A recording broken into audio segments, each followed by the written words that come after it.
Next chapter है बेटा इलैक्ट्रोकैमिस्ट्री। ਇਹਦਾ ਜਿਹੜਾ ਪਹਿਲਾ ਪਾर्ट है ये ਆਪਾਂ +1 ਦੇ ਵਿੱਚ ਪੜਿਆ ਹੋਇਆ। ਆਪਾਂ +1 ਦੇ ਇੱਕ ਚੈप्टर ਕੀਤਾ ਸੀ ਰਿਡੌਕਸ ਰਿਐਕਸ਼ਨ। ਮੈਂ ਉੱਥੇ ਤੁਹਾਨੂੰ ਕਿਹਾ ਸੀ ਕਿ ਇਲੈਕਟ੍ਰੋਕੈਮਿਸਟਰੀ ਚ ਇਹਦੇ ਵਿੱਚੋਂ ਆਪਾਂ ਸਾਰਾ ਇਹ ਪਾर्ट ਜਿਹੜਾ ਆਪਾਂ ਉੱਥੇ ਪੜਿਆ ਸੀ ਰਿਡੌਕਸ ਰਿਐਕਸ਼ਨ ਦੇ ਵਿੱਚ ਉਹ ਸਾਰਾ ਇਹਦੇ ਵਿੱਚ ਆਪਾਂ ਡਿਸਕਸ ਕਰਨਾ है। इसलिए लिखे हुए हैं, मैं लिख लिया पहला क्योंकि लिखण ਨੂੰ टाइम ज़्यादा लग जाता तो आप इन्हू रिवाइज ही करना है इस टॉपिक ਨੂੰ। ठीक है, तो इस इलैक्ट्रोकैमिस्ट्री ਨੂੰ ਆਪਾਂ ਕੀ ਕਹਿੰਦੇ ਆ ਬੇਟੇ, ਇਹ ਉਹ ਸਟੱਡੀ ਹੈ ठीक है ਜਿਹਦੇ ਵਿੱਚ ਆਪਾਂ ਇਲੈਕਟ੍ਰਿਸਿਟੀ ਪ੍ਰੋਡਿਊਸ ਕਰ ਸਕਦੇ ਆ ਕਿਸੇ ਕੈਮੀਕਲ ਚੇਂਜ ਤੋਂ ਜਾਂ ਕਿਸੇ ਚੀਜ਼ ਚੋਂ ਇਲੈਕਟ੍ਰਿਸਿਟੀ ਪਾਸ ਕਰਕੇ ਉਹਦੇ ਤੋਂ ਕੈਮੀਕਲ ਚੇਂਜ ਲਿਆ ਸਕਦੇ ਆ ਜਿਹੜੀ ਕਿ ਆਪੇ ਚੇਂਜ ਉਹ नहीं हो सकती। ठीक है, तो दोनों तरह दी डिवाइसिस नूं आपां पढ़ांगे, दोनों तरह की स्टडी नूं आपां की कह दिंदे आ electrochemistry. Study of production of electricity from energy released during spontaneous chemical reaction. कोई कैमिकल रिएक्शन होवे तो उहदे तो इलैक्ट्रिसिटी प्रोड्यूस हो जाए। दूसरी चीज़ की है यूज ऑफ इलैक्ट्रिसिटी और इलैक्ट्रिकल एनर्जी, उन्हें आप इलैक्ट्रिकल एनर्जी कहते हैं to bring about non spontaneous chemical reaction. Non spontaneous किहड़ा हुंदा बेटे, जिहड़ा रिएक्शन अपने आप नहीं होंदा इज कॉल्ड इलैक्ट्रोकैमिस्ट्री। उन्होंने आपां की कहांगे इलैक्ट्रोकैमिस्ट्री। हुण ये दोनों चीज़ां दे नाल आपां इलैक्ट्रिसिटी प्रोड्यूस भी करांगे, जिवें आपां बैटरीज है, फ्यूल सैल्स है, इहदे विच कैमिकल रिएक्शन हुंदे है तो इलैक्ट्रिसिटी प्रोड्यूस हो जाती है जिन्हों आप वरतते हैं। आप सैल आम यूज़ करते हैं, हरेक चीज़ वैसे इलैक्ट्रिसिटी प्रोड्यूस होती है जिन्हें आप उन्होंने यूज़ करते हैं। दूसरा की है कि ਜਿਹੜੇ ਆਪਾਂ ਇਲੈਕਟ੍ਰਿਸਿਟੀ ਪਾਸ ਕਰਕੇ ਨॉन ਸਪੌਂਟੇਨੀਅਸ ਕੈਮੀਕਲ ਰਿਐਕਸ਼ਨ ਬਣਾ ਸਕਦੇ ਆ, ਲਿਆ ਸਕਦੇ ਆ ਆਪਾਂ ਜਿਹੜੇ ਆਮ ਹੁੰਦੇ ਨਹੀਂ। ਉਹਦੇ ਵਿੱਚ ਆਪਾਂ ਬਹੁਤ ਸਾਰੀਆਂ ਮੈਟਲਸ ਬਣਾ ਸਕਦੇ ਆ, ਜਿਵੇਂ ਸੋਡੀਅਮ ਹਾਈਡਰੋਕਸਾਈਡ ਹੈ, ਕਲੋਰੀਨ ਹੈ, ਬ੍ਰੋਮੀਨ ਹੈ, ਬਹੁਤ ਸਾਰੇ ਹੋਰ ਕੈਮੀਕਲਸ ਹੈ ਜਿਹੜੇ ਆਪਾਂ ਇਲੈਕਟ੍ਰੋਕੈਮੀਕਲ ਮੈਥਡ ਦੇ ਨਾਲ ਪ੍ਰਿਪੇਅਰ ਕਰ ਸਕਦੇ ਆ। ਮਤਲਬ ਦੋਨੋਂ ਤਰ੍ਹਾਂ ਦੇ ਰਿਐਕਸ਼ਨਸ ਆਪਾਂ ਸਟੱਡੀ ਕਰਾਂਗੇ ਜਿਹਦੇ ਵਿੱਚ ਆਪਾਂ ਇਲੈਕਟ੍ਰਿਸਿਟੀ ਵੀ ਪ੍ਰੋਡਿਊਸ ਕਰ ਸਕਦੇ ਆ ਤੇ ਕੈਮੀਕਲਸ ਨੂੰ ਬਣਾ ਵੀ ਸਕਦੇ ਆ। ठीक है, हुण पहला आपां जिहड़ा हैगा वो करांगे जिहदे विच असीं इलैक्ट्रिसिटी प्रोड्यूस करते हैं। तो आपां की कहांगे the device used to convert chemical energy liberated during redox reaction. हुण आपां रिडॉक्स रिएक्शन पूरा पढ़िया होया है। ठीक है, during redox reaction to electrical energy is called galvanic और वोल्टिक सेल। तो गैल्वेनिक सेल आपां किहनूं कहने बटे, वो डिवाइस जिहदे विच जिहड़ी कैमिकल एनर्जी है किहदे तो प्रोड्यूस हुंदी है, रिडॉक्स किसी भी रिडॉक्स रिएक्शन तो। रिडॉक्स रिएक्शन की हुंदा बेटे जिहदे विच ऑक्सीडेशन ते रिडक्शन दोनों। तो उदों जिहड़ी तुहाडे कोले इलैक्ट्रिसिटी है वो इलैक्ट्रिकल एनर्जी है जिहड़ी वो प्रोड्यूस होएगी उस डिवाइस नूं आपां की कह दिंदे आ गैल्वेनिक सेल। जिहदे विच रिएक्शन होएगा, रिडॉक्स रिएक्शन होएगा तो वो जी कैमिकल एनर्जी है वो कन्वर्ट होगी इलैक्ट्रिकल एनर्जी, तो वो की होएगा गैल्वेनिक सेल या वोल्टिक सेल। हुण आपां डेनियल सेल पढ़ना है। हुण डेनियल सेल किहनूं कहने आपां, वो गैल्वेनिक सेल बेटे जिहदे विच जिहड़ा नीचे वाला रिएक्शन आ वाला रिएक्शन होवे जिस है ये भी रिडॉक्स रिएक्शन है। ये वाला रिडॉक्स रिएक्शन जिहड़े सैल दे विच होएगा, जिहड़े गैल्वेनिक सेल च होएगा उस गैल्वेनिक सैल नूं आपां की कह दिंदे आ डेनियल सेल। ये आप पढ़िया है reaction Zn plus Cu2 positive gives Zn2 positive plus Cu। ये आप कहने zinc plus copper sulphate gives zinc sulphate plus copper. ये वाला रिएक्शन जिहड़े डिवाइस दे विच होएगा उन्होंने आपां की कहांगे डेनियल सेल। है भी रिडॉक्स रिएक्शन पर एक पर्टिकुलर इको आ गया रिएक्शन भी जिस आ वाला रिएक्शन होएगा जिंक ते कॉपर वाला उन्होंने असीं डेनियल सेल कहांगे। है ये भी गैल्वेनिक सेल ही जिहदे च रिडॉक्स रिएक्शन होवे। हुण ये रिएक्शन है बेटे, ये रिएक्शन कंप्लीट रिएक्शन है जिहड़ा it is a combination of two half reactions. ये दो हाफ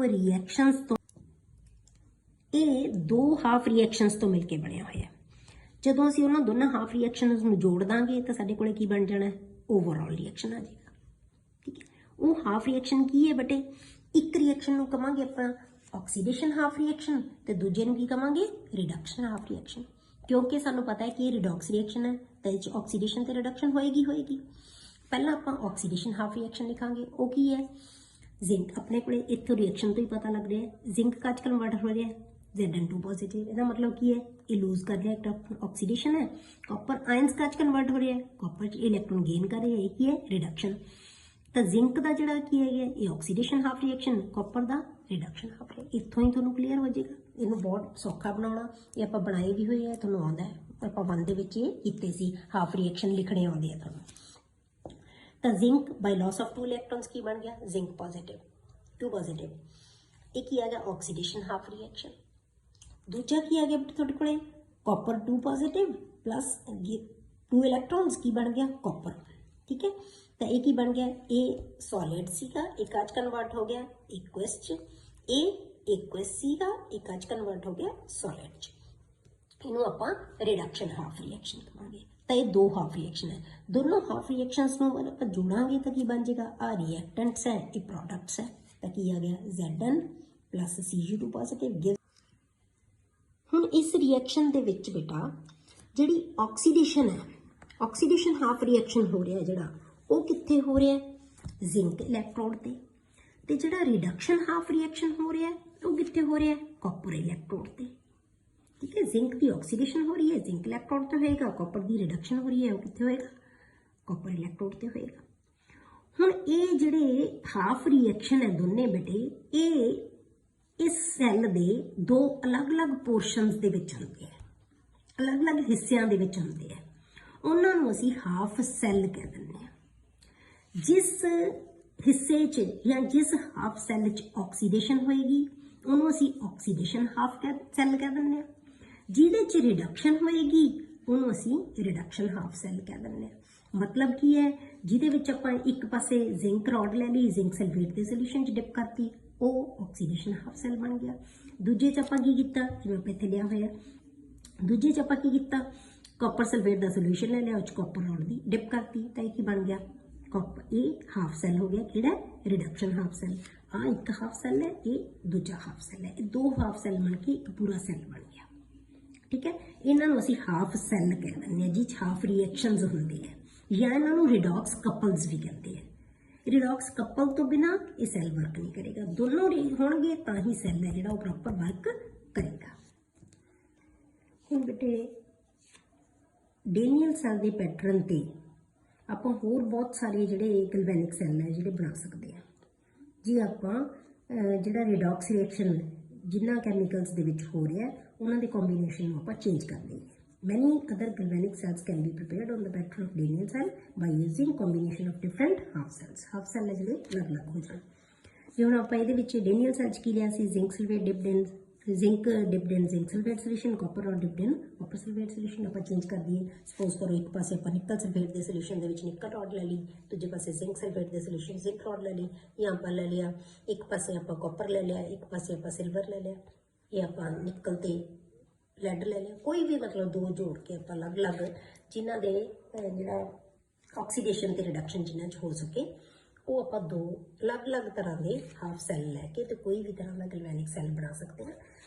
जिन्हों आप डेनियल सैल सिर्फ आप उन्होंने कहने हैं जिद आ वाला रिएक्शन होगा जिंक ते कॉपर सल्फेट, जिंक सल्फेट ते कॉपर सल्फेट वाला। तो असीं अलग अलग तरह के गैल्वेनिक सैल है जिहड़े वो बना सकते हैं। ठीक है, हुण जिहड़ा डेनियल सैल है बेटे इहदी आपां कंस्ट्रक्शन ते वर्किंग प्रॉपर +1 दे विच पढ़ी हुई है। इहदा जिहड़ा इलैक्ट्रिक पोटैंशियल हुंदा है, इलैक्ट्रिकल पोटैंशियल हुंदा है डेनियल सैल दा कितना हुंदा है 1.1 वोल्ट्स। पर जदों कंसंट्रेशन आपां गल कीती सी कि इहदी कंस्ट्रक्शन ते वर्किंग आपां अपनी प्रॉपर +1 दे विच पढ़ी हुई है। की कीता सी आपां एक कंटेनर लिया, उहदे विच जिंक सल्फेट का सोल्यूशन लिया, जिंक रॉड डिप करती, दूजा कंटेनर लिया, जिंक कॉपर सल्फेट का सोल्यूशन लिया, कॉपर रॉड डिप करती, उन्हां दे विचकार असीं एक यू ट्यूब लाती जिन्हों असीं सॉल्ट ब्रिज कह दिंदे हां। इहनूं असीं एक मैटैलिक वायर दे नाल जोड़ता, विचाले वोल्ट मीटर लाता। ठीक है, जदों असीं ऑन पोजीशन च कर दांगे सर्किट कंप्लीट करता तो उदों की है ਇਹਦਾ सैल ने इन्हें वर्क करना शुरू कर देंगे। वोल्टेज इत्थे जिहड़ा वोल्ट मीटर है सानूं ये डिफ्लैक्शन शो होने लग जाएगी ਇਹਦੇ ਵਿੱਚ। ठीक है, डिफ्लैक्शन शो करेगा ये सानूं कि ਇਹਦੇ ਵਿੱਚੋਂ करंट पास होएगा।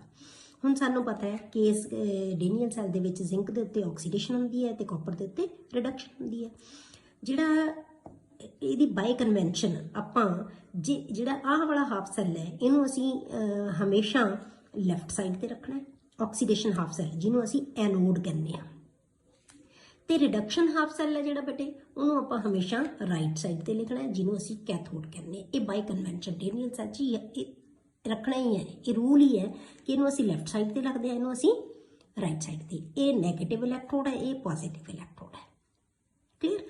ਹੁਣ ਜਦੋਂ ਸੈੱਲ ਵਰਕ ਕਰੇਗਾ ਤਾਂ ਇਹਦੀ ਵਰਕਿੰਗ ਹੈ ਜਿਹੜੀ ਉਹ ਕੀ ਹੁੰਦੀ ਹੈ, ਆਪਾਂ ਕੀ ਦੇਖਦੇ ਹਾਂ ਕਿ ਇਹਦੇ ਵਿੱਚੋਂ ਜਿਹੜਾ ਇਲੈਕਟ੍ਰੋਨਸ ਦਾ ਫਲੋ ਹੋਣ ਲੱਗ ਜਾਂਦਾ ਹੈ।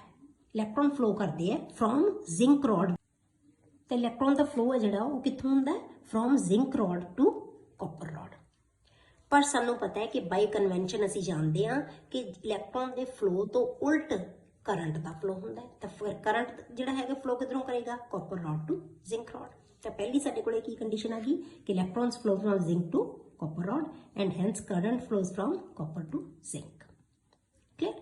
ਦੂਜੀ ਚੀਜ਼ ਇਹਦੇ ਵਿੱਚ ਕੀ ਹੁੰਦੀ ਹੈ ਬੇਟੇ ਕਿ ਜ਼ਿੰਕ ਹੈ ਜਿਹੜਾ ਇਹ ਰੋਡ ਖੁਰਨਾ ਸ਼ੁਰੂ ਹੋ ਜਾਂਦੀ ਹੈ, ਇਹ ਡਿਸੋਲਵ ਹੋਣ ਲੱਗ ਜਾਂਦੀ ਹੈ। ਜ਼ਿੰਕ ਡਿਸੋਲਵਸ ਐਟ ਐਨੋਡ, ਐਨੋਡ ਦੇ ਉੱਤੇ ਜ਼ਿੰਕ ਹੈ ਜਿਹੜਾ ਉਹ ਕੀ ਹੈ, ਡਿਸੋਲਵ ਹੋਣ ਲੱਗ ਜਾਏਗਾ।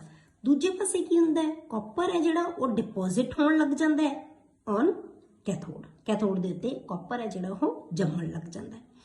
ਇਹ ਇਲੈਕਟ੍ਰੋਨ ਲੂਜ਼ ਕਰੇਗਾ, ਲੂਜ਼ ਕਰਕੇ ਆਇਨ ਬਣ ਕੇ ਜ਼ਿੰਕ ਆਇਨ ਹੈ ਜਿਹੜੇ ਉਹ ਇੱਥੇ ਚਲੇ ਜਾਣਗੇ।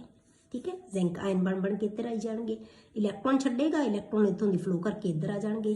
ਇਹਦੇ ਵਿੱਚੋਂ ਕਾਪਰ ਆਇਨਸ ਹੈ ਜਿਹੜੇ ਉਹ ਇਲੈਕਟ੍ਰੋਨ ਗੇਨ ਕਰ ਲੈਣਗੇ, ਗੇਨ ਕਰਕੇ ਕਾਪਰ 'ਚ ਕਨਵਰਟ ਹੋ ਜਾਣਗੇ, ਕਾਪਰ ਇੱਥੇ ਡਿਪੋਜ਼ਿਟ ਹੋ ਜਾਏਗਾ। ਤਾਂ ਇਲੈਕਟ੍ਰੋਨ ਜਿਹੜਾ ਹੈਗਾ ਕੈਥੋਡ ਤੇ ਕਾਪਰ ਜੰਮੀ ਜਾਏਗਾ, ਐਨੋਡ ਦੇ ਉੱਤੇ ਜ਼ਿੰਕ ਇਲੈਕਟ੍ਰੋਨ ਲੂਜ਼ ਕਰਕੇ ਆਇਨ ਦੇ ਵਿੱਚ ਕਨਵਰਟ ਹੋ ਕੇ ਸੋਲੂਸ਼ਨ ਦੇ ਵਿੱਚ ਜਾਈ ਜਾਏਗਾ। ਠੀਕ ਹੈ, ਤਾਂ ਯਾਦ ਕੀ ਰੱਖਣਾ ਆਪਾਂ ਕਿ ਐਨੋਡ ਨੂੰ ਅਸੀਂ ਹਮੇਸ਼ਾ ਕਿੱਥੇ ਰੱਖਦੇ ਹਾਂ, ਲੈਫਟ ਸਾਈਡ ਤੇ, ਤੇ ਕੈਥੋਡ ਨੂੰ ਅਸੀਂ ਹਮੇਸ਼ਾ ਜਿਹੜਾ ਹੈਗਾ ਰੱਖਦੇ ਹਾਂ ਰਾਈਟ ਸਾਈਡ ਤੇ। ਠੀਕ ਹੈ, ਹੁਣ ਆਪਾਂ ਜਿਹੜੇ ਗਲਵੈਨਿਕ ਸੈੱਲ ਨੂੰ ਬੇਟੇ ਆਪਾਂ ਰਿਪਰੈਜ਼ੈਂਟ ਜੇ ਕਰਨਾ ਹੋਵੇ ਤਾਂ ਕਿਵੇਂ ਰਿਪਰੈਜ਼ੈਂਟ ਕਰਦੇ ਆ ਆਪਾਂ, ਉਹਦੇ ਵਿੱਚ ਆਪਾਂ ਕੀ ਹੈ ਕਿ ਉਹਦੇ ਇਲੈਕਟ੍ਰੋਡ ਤੇ ਉਹਦੇ ਇਲੈਕਟ੍ਰੋਲਾਈਟ ਦੇ ਵਿੱਚ ਆਪਾਂ ਵਰਟੀਕਲ ਲਾਈਨ ਪਾ ਲੈਂਦੇ ਆ, ਉਹ ਇੱਕ ਹਾਫ ਸੈੱਲ ਬਣ ਜਾਏਗਾ। ਹੁਣ ਇੱਕ ਨੂੰ ਆਪਾਂ ਲੈਫਟ ਸਾਈਡ ਤੇ ਲਿਖ ਲਾਂਗੇ, ਐਵੇਂ ਹੀ ਅਸੀਂ ਇੱਕ ਇਲੈਕਟ੍ਰੋਲਾਈਟ ਤੇ ਉਹਦਾ ਮੈਟਲ ਲੈ ਕੇ ਉਹਨੂੰ ਦੂਜੇ ਪਾਸੇ ਲਿਖ ਲਾਂਗੇ ਰਾਈਟ ਸਾਈਡ ਤੇ, ਉਹ ਆ ਜਾਏਗਾ। ਦੋਨਾਂ ਦੇ ਵਿਚਕਾਰ ਆਪਾਂ ਡਬਲ ਵਰਟੀਕਲ ਲਾਈਨਸ ਪਾ ਦਿੰਦੇ ਹਾਂ, ਉਹਨੂੰ ਅਸੀਂ ਸਾਲਟ ਬ੍ਰਿਜ ਕਹਿੰਦੇ ਆ। ਮਤਲਬ ਪੂਰਾ ਇੱਕ ਪਾਸੇ ਇਹ ਹਾਫ ਸੈੱਲ ਲੈਫਟ ਸਾਈਡ ਤੇ, ਇਹ ਦੂਜੇ ਪਾਸੇ ਦੂਜਾ ਹਾਫ ਸੈੱਲ, ਤੇ ਵਿਚਾਲੇ ਜੋੜਾਂਗੇ ਉਹਨੂੰ ਕਿਹਦੇ ਨਾਲ, ਆਪਾਂ ਸਾਲਟ ਬ੍ਰਿਜ ਨਾਲ। ਸਾਲਟ ਬ੍ਰਿਜ ਕਿਹਦੇ ਨਾਲ ਰਿਪਰੈਜ਼ੈਂਟ ਕਰਾਂਗੇ, ਆਪਾਂ ਦੋ ਵਰਟੀਕਲ ਲਾਈਨਸ ਦੇ ਨਾਲ। ਠੀਕ ਹੈ, ਤਾਂ ਰਿਪਰੈਜ਼ੈਂਟੇਸ਼ਨ ਆਪਾਂ ਸੈੱਲ ਪੂਰਾ ਬਣਾਉਣ ਦੀ ਬਜਾਏ ਜੇ ਤੁਹਾਨੂੰ ਰਿਪਰੈਜ਼ੈਂਟੇਸ਼ਨ ਆ ਜਾਂਦਾ ਹੈ ਤਾਂ ਆਪਾਂ ਕਿਵੇਂ ਲਿਖਦੇ ਹਾਂ, ਇਹ ਲਿਖਿਆ ਜਾਂਦਾ ਹੈ। ਤਾਂ ਆਪਾਂ ਡੇਨੀਅਲ ਸੈੱਲ ਨੂੰ ਰਿਪਰੈਜ਼ੈਂਟ ਜੇ ਕਰੀਏ ਤਾਂ ਕੀ ਹੈ, ਜ਼ਿੰਕ ਆਇਨਸ ਸਲੈਸ਼ ਪਾਤਾ ਵਿਚਾਲੇ, ਮਤਲਬ ਜ਼ਿੰਕ ਕਾਹਦੇ ਚ, ਜ਼ਿੰਕ ਹੈ ਕੀ ਸੀ, ਰੋਡ ਕਾਹਦੇ ਚ ਕਨਵਰਟ ਹੋ ਰਹੀ ਹੈ, ਜ਼ਿੰਕ ਆਇਨਸ ਚ। ਇਹਦਾ ਰਿਐਕਸ਼ਨ ਜੋ ਹੋ ਰਿਹਾ ਹੈ, ਜ਼ਿੰਕ ਕਾਹਦੇ ਚ ਕਨਵਰਟ ਹੋ ਰਿਹਾ, ਬਾਈ ਦਾ ਲਾਸ ਆਫ 2 ਇਲੈਕਟ੍ਰੋਨਸ। ਇਹ ਇੱਕ ਹਾਫ ਸੈੱਲ ਬਣ ਗਿਆ। ਫਿਰ ਆਪਾਂ ਡਬਲ ਲਾਈਨ ਮਾਰਤੀ ਵਰਟੀਕਲ, ਇਹ ਸਾਲਟ ਬ੍ਰਿਜ ਹੈ। ਇਹ ਕੀ ਬਣ ਗਿਆ, copper ions converted to copper. ਇਹ ਆਕਸੀਡੇਸ਼ਨ ਨੂੰ ਸ਼ੋ ਕਰ ਰਿਹਾ ਹੈ, ਇਹ ਰਿਡਕਸ਼ਨ। ਠੀਕ ਹੈ, ਤਾਂ ਇਹ ਕੀ ਬਣ ਗਿਆ, ਆਕਸੀਡੇਸ਼ਨ ਹਾਫ ਸੈੱਲ। ਇਹਨੂੰ ਆਪਾਂ ਲਿਖ ਵੀ ਸਕਦੇ ਹਾਂ, ਇਹ ਕੀ ਆ ਜਾਏਗਾ, ਆਕਸੀਡੇਸ਼ਨ ਹਾਫ ਸੈੱਲ। ਠੀਕ ਹੈ, ਇਹ ਹਾਫ ਰਿਐਕਸ਼ਨ ਹੋ ਜਾਏਗਾ। ਇਹ ਕੀ ਬਣ ਗਿਆ, ਰਿਡਕਸ਼ਨ ਹਾਫ ਸੈੱਲ। ਇਹਨੂੰ ਆਪਾਂ ਕੀ ਕਹਿੰਦੇ ਬੇਟੇ, ਇਸ ਹਾਫ ਸੈੱਲ ਨੂੰ ਆਪਾਂ ਕੀ ਕਹਿੰਦੇ ਆ, ਇਹ ਐਨੋਡ ਹੈ। ਇਹਨੂੰ ਆਪਾਂ ਕੀ ਕਹਿੰਦੇ ਆ, ਕੈਥੋਡ। ਜਿਹਦੇ ਤੇ ਆਕਸੀਡੇਸ਼ਨ ਹੁੰਦੀ ਹੈ ਉਹਨੂੰ ਕੀ ਕਿਹਾ ਜਾਂਦਾ ਹੈ, ਐਨੋਡ। ਜਿਹਦੇ ਤੇ ਰਿਡਕਸ਼ਨ ਹੁੰਦੀ ਹੈ ਉਹਨੂੰ ਆਪਾਂ ਕੀ ਕਹਿੰਦੇ ਆ, ਕੈਥੋਡ। ਠੀਕ ਹੈ, ਇਹ ਆ ਗਿਆ ਰਿਪਰੈਜ਼ੈਂਟੇਸ਼ਨ ਆਫ ਡੇਨੀਅਲ ਸੈੱਲ। ਇਸੇ ਤਰ੍ਹਾਂ ਅਸੀਂ ਕੋਈ ਵੀ ਹੋਰ ਗਲਵੈਨਿਕ ਸੈੱਲ ਨੂੰ ਰਿਪਰੈਜ਼ੈਂਟ ਕਰ ਸਕਦੇ ਹਾਂ। ਹਮੇਸ਼ਾ ਪਰ ਯਾਦ ਕੀ ਰੱਖਣਾ ਹੈ ਕਿ ਹਮੇਸ਼ਾ ਜਿਹਦੇ ਤੇ ਆਕਸੀਡੇਸ਼ਨ ਹੁੰਦੀ ਹੈ ਉਹਨੂੰ ਲੈਫਟ ਪਾਸੇ ਰੱਖੋ, ਜਿਹੜੇ ਤੇ ਰਿਡਕਸ਼ਨ ਹੁੰਦੀ ਹੈ ਉਹਨੂੰ ਰਾਈਟ ਸਾਈਡ ਤੇ ਰੱਖੋ, ਵਿਚਾਲੇ ਕੀ ਆ ਜਾਏਗਾ, ਸਾਲਟ ਬ੍ਰਿਜ। ਕਲੀਅਰ। ਦੂਸਰੀ ਚੀਜ਼ ਹੁਣ ਬੇਟੇ ਇਹਦੇ ਵਿੱਚ ਮੇਨ, ਜੇ ਆਪਾਂ ਇਸੇ ਡੇਨੀਅਲ ਸੈੱਲ ਦੇ ਵਿੱਚੋਂ ਜੇ ਅਸੀਂ ਐਕਸਟਰਨਲ ਸਰਕਟ ਦੇ ਵਿੱਚ ਵੀ ਇਲੈਕਟ੍ਰਿਸਿਟੀ ਪਾਸ ਕਰਨ ਲੱਗ ਜਾਈਏ, ਇਲੈਕਟ੍ਰਿਕ ਕਰੰਟ ਦੇ ਦਈਏ ਬਾਹਰੋਂ, ਹੋਰ ਇਹ ਤਾਂ ਪ੍ਰੋਡਿਊਸ ਕਰ ਰਿਹਾ ਹੈ ਪਰ ਆਪਾਂ ਬਾਹਰੋਂ ਵੀ ਇਲੈਕਟ੍ਰਿਸਿਟੀ ਦੇ ਰਹੇ ਹਾਂ, ਇਲੈਕਟ੍ਰਿਕ ਕਰੰਟ ਦੇ ਰਹੇ ਹਾਂ। ਠੀਕ ਹੈ, ਹੁਣ ਆਪਾਂ ਉਹੀ ਸੈਟਅਪ ਪੂਰਾ ਸੈੱਲ ਬਣਾ ਲਿਆ, ਪਰ ਇਹਦੇ ਨਾਲ ਕੀ ਲਾਤਾ, ਆਪਾਂ ਆਹ ਸਰਕਟ ਦੇ ਨਾਲ ਜੋੜਤਾ ਜਿੱਥੋਂ ਆਪਾਂ ਇਲੈਕਟ੍ਰਿਸਿਟੀ ਪਾਸ ਕਰ ਰਹੇ ਹਾਂ ਇਹਦੇ ਚੋਂ, ਮਤਲਬ ਬਾਹਰੋਂ ਵੀ ਅਸੀਂ ਇਹਨੂੰ ਇਲੈਕਟ੍ਰਿਸਿਟੀ ਦੇ ਰਹੇ ਹਾਂ। ਸਾਰਾ ਕੁਝ ਉਹੀ ਹੈ, ਬਿਲਕੁਲ ਉਵੇਂ ਬਣਾਇਆ ਆਪਾਂ, ਡੇਨੀਅਲ ਸੈੱਲ ਜੋ ਬਣਾਇਆ ਹੋਇਆ ਸੀ, ਕੋਈ ਫਰਕ ਨਹੀਂ ਇਹਦੇ 'ਚ। ਹੁਣ ਆਪਾਂ ਸਪੋਜ਼ ਕਰੋ ਜਿਹੜਾ ਸਾਡਾ ਕਰੰਟ ਹੈ ਜਿਹੜਾ ਅਸੀਂ ਬਾਹਰੋਂ ਦੇ ਰਹੇ ਹਾਂ, ਐਕਸਟਰਨਲ ਕਰੰਟ, E ਐਕਸਟਰਨਲ ਲਿਖਿਆ ਆਪਾਂ, ਜਿਹੜਾ ਆਪਾਂ ਕਰੰਟ ਦੇ ਰਹੇ ਹਾਂ ਜੇ ਉਹ 1.1 ਵੋਲਟ ਤੋਂ ਘੱਟ ਹੈ, ਕਿਉਂਕਿ ਆਪਾਂ ਕਿਹਾ ਕਿ ਡੇਨੀਅਲ ਸੈੱਲ ਦਾ ਜਿਹੜਾ ਕਰੰਟ ਹੈ, ਇਲੈਕਟ੍ਰਿਕ ਪੋਟੈਂਸ਼ੀਅਲ ਹੈ ਜਿਹੜਾ, ਉਹ ਕਿੰਨਾ ਹੁੰਦਾ 1.1 ਵੋਲਟ। ਪਰ ਅਸੀਂ ਜਿਹੜਾ ਕਰੰਟ ਦੇ ਰਹੇ ਹਾਂ ਉਹ ਕੀ ਹੈ 1.1 ਵੋਲਟ ਤੋਂ ਘੱਟ ਹੈ। ਫਿਰ ਕੀ ਹੋਏਗਾ ਬੇਟੇ ਇਸ ਸੈੱਲ ਦੇ ਵਿੱਚ?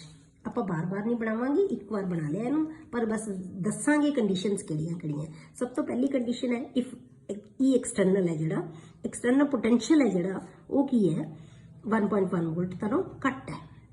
ਫਿਰ ਕੀ ਹੋਏਗਾ ਬੇਟੇ? ਪਹਿਲਾਂ ਉਹੀ ਚੀਜ਼ ਹੋਏਗੀ ਜੋ ਪਹਿਲਾਂ ਹੋ ਰਿਹਾ ਸੀ। ਡੇਨੀਅਲ ਸੈੱਲ ਦੇ ਵਿੱਚ ਇਲੈਕਟ੍ਰੋਨ ਹੈ ਜਿਹੜੇ ਉਹ ਜ਼ਿੰਕ ਤੋਂ ਕਾਪਰ ਰੋਡ ਵੱਲ ਫਲੋ ਕਰਨਗੇ ਤੇ ਕਰੰਟ ਹੈ ਜਿਹੜਾ ਕਾਪਰ ਟੂ ਜ਼ਿੰਕ ਹੋਏਗਾ, ਸੇਮ ਚੀਜ਼ ਆਏਗੀ।